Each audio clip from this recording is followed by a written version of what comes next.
Olá, amados irmãos, seguimos firme na nossa fundamentação, semana 9, hoje quarta-feira. Vamos estar falando um pouco mais agora sobre o juízo eterno, esse sexto fundamento que estamos acompanhando nestas semanas. O juízo eterno refere-se ao julgamento e sentença de Deus, desde a eternidade contra todo o pecado, injustiça e iniquidade de Satanás, de anjos e dos homens, irrevogáveis e inalteráveis. O discípulo de Jesus tem essa compreensão espiritual. Deus é amor, mas o seu amor é com retidão e justiça. O amor de Deus e a santidade de Deus são manifestos em juízo, no seu juízo são manifestados. O discípulo de Jesus deve viver, portanto, com temor e santo tremor diante de Deus e dos homens. É o que a palavra de Deus chama de viver de modo digno da vocação, que fomos chamados. E como diz ali também em Filipenses 1:27, viver de modo digno do Evangelho de Cristo, ou de modo digno do Senhor, como está em Colossenses 1:10. Para compreender o juízo de Deus, precisamos ver na palavra as razões pelas quais ele se manifesta. Já vimos que Deus é santo e justo, e isso determina a separação de tudo que é oposto à santidade de Deus. E quanto a nós, criaturas de Deus, o que somos ou fazemos para estarmos nessa posição e como somos afetados pelo seu juízo? Vamos ver então. Também precisamos saber quem é o juiz e de que forma será aplicado esse juízo. Aliás, o juízo eterno não pode ser visto apenas como um fato futuro. Desde que foi proferida a palavra de Deus acerca do pecado e das suas consequências, a palavra se cumpre na vida do homem de diversas formas. Assim, temos que também considerar o juízo como um princípio divino e como ele se manifesta na cruz, no nosso dia a dia e no fim dos tempos. Estes são os pontos que veremos agora. Por que o juízo? A palavra cita algumas causas para o juízo de Deus, que ele pode vir sobre as suas criaturas, inclusive os homens. Primeiro, por causa das obras más, como vimos aqui em Romanos 2, de 5 a 6, diz assim: mas segundo a tua dureza e coração impenitente, acumulas contra ti mesmo ira para o dia da ira e da revelação do justo juízo de Deus, que retribuirá a cada um segundo o seu procedimento. Então está aí, né? Juízo de Deus. O julgamento é este, que a luz veio ao mundo e os homens amaram mais as trevas do que a luz, porque as suas obras eram más, diz em João 3,17, né? Jesus está nos falando aí. Outra questão, então, segundo ponto, é por causa da incredulidade.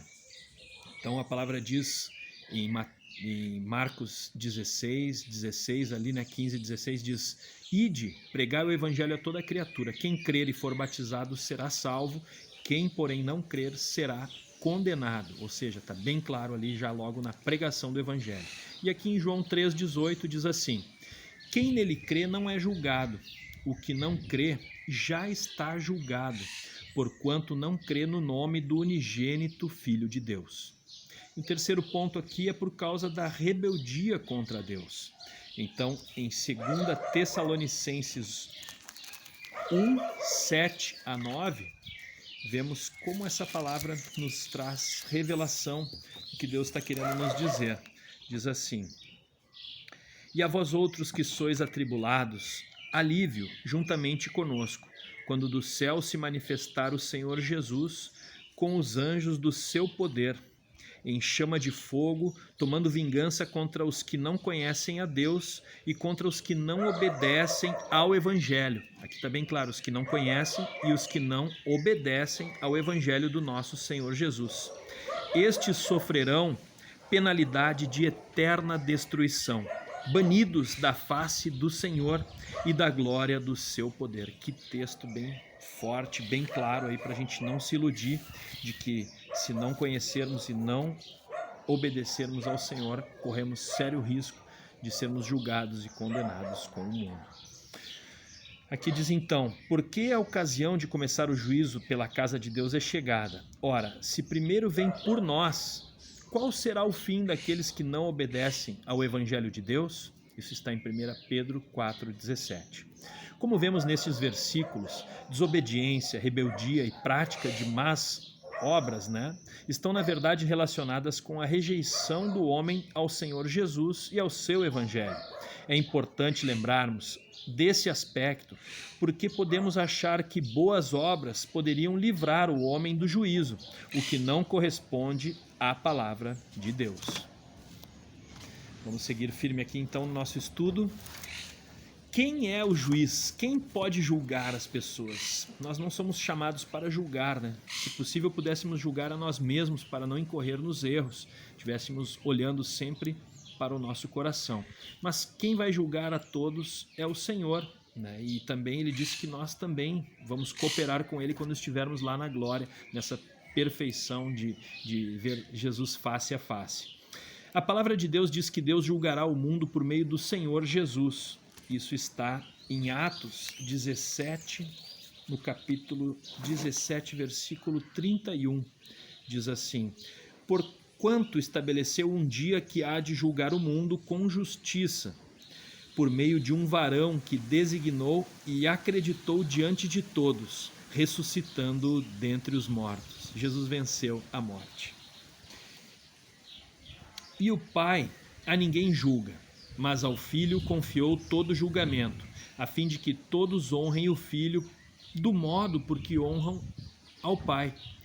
Quem não honra o Filho, não honra o Pai que o enviou. Isso está em João 5, 22 e 23.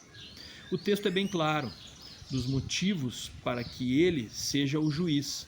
Se o propósito de Deus é convergir tudo em seu Filho, único homem sem pecado, que se fez servo para conquistar tudo de volta ao Pai, ninguém melhor do que ele para exercer esse justo juízo.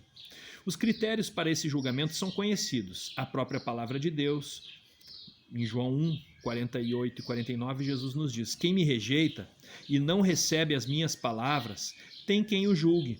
A própria palavra que tenho proferido, essa o julgará no último dia. Porque eu não tenho falado por mim mesmo, mas o Pai que me enviou, esse me tem prescrito o que dizer e o que anunciar. Então está muito claro aí. E por meio da sua própria palavra, e é por meio da sua própria palavra que o Senhor Jesus Cristo estabelecerá o julgamento. E como ele fará isso? Ele julgará com justiça, revelando os propósitos mais íntimos dos homens. Isso está ali também em Hebreus 4, no versículos 12 e 13, fala sobre a palavra de Deus. Vamos ler ali. Diz assim: porque a palavra de Deus é viva e eficaz, e mais cortante do que qualquer espada de dois gumes, e penetra até o ponto de dividir alma e espírito, juntas e medulas, e é apta para discernir os pensamentos e os propósitos do coração. E não há criatura que não seja manifesta na sua presença. Pelo contrário, todas as coisas estão descobertas e patentes aos olhos daquele a quem temos de prestar contas. Todos nós temos que prestar conta das nossas vidas e aonde temos depositado a nossa confiança, a nossa fé. Vamos buscar revelação. Aqui diz: o que é o juízo eterno? Então medite nessas verdades, o que é esse julgamento final e como nós podemos deixar a nossa vida de acordo com a vontade de Deus. Quem é o juiz? Quem é esse justo juiz que venceu? O próprio Senhor Jesus. Cite um versículo que dê base a esta resposta. Obrigado, Senhor, por Tua palavra. Revela-nos como nós precisamos andar em temor e tremor diante de Deus e dos homens, diante do Senhor, com nossas vidas em fé, em arrependimento e em obediência à Tua palavra. Abençoa a vida de cada um dos meus irmãos e as nossas vidas. Até amanhã, amados. Paz.